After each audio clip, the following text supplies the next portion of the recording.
Hi, Lou here to talk about something that is not widely spoken about, but is important to freelance designers who are going to be paid by royalties, and that is an advance against royalties. Now, what an advance against royalties is that you get a sum of money up front when you sign a contract. Now, that's against the royalties you're going to make with the game. So if you get $1,000, let's say, then until your game has earned $1,000 in royalties, you won't get another cent. But thereafter, you'll get your normal royalties, whatever you've agreed upon. This is the norm in fiction book publishing, not in nonfiction, but in fiction book publishing.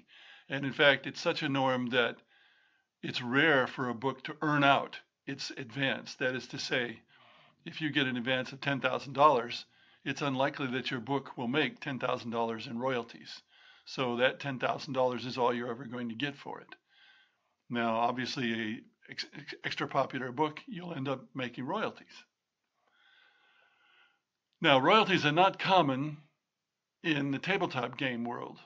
I've had 3 contracts that I can think of where there was a advance against royalties involved.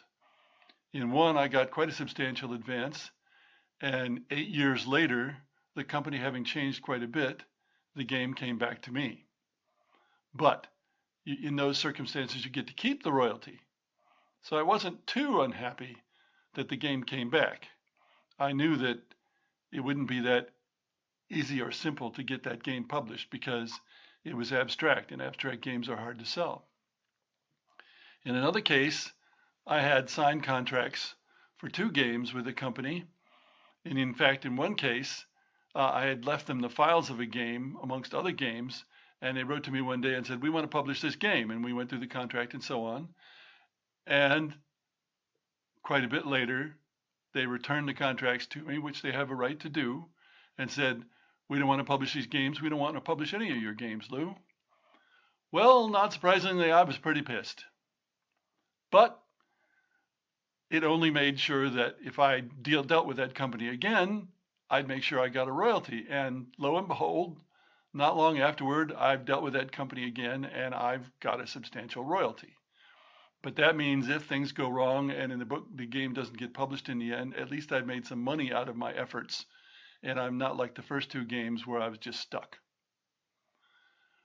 So I will make efforts to get royalties when I sign other contracts, but when you're the designer, you don't have a lot of leverage other than to walk away. And so if a company decides, no, we're not going to pay a royalty because we don't pay, we're not going to pay an advance because we don't do that, then you have to decide whether you're going to do the contract without the advance or whether you're going to walk away. But I recommend getting an advance when you can, because you sure feel a lot better if they ultimately don't publish the game. Keep in mind always, a contract is not a promise to publish. It's an opportunity to publish, and they can cancel it at any time. Thanks for listening.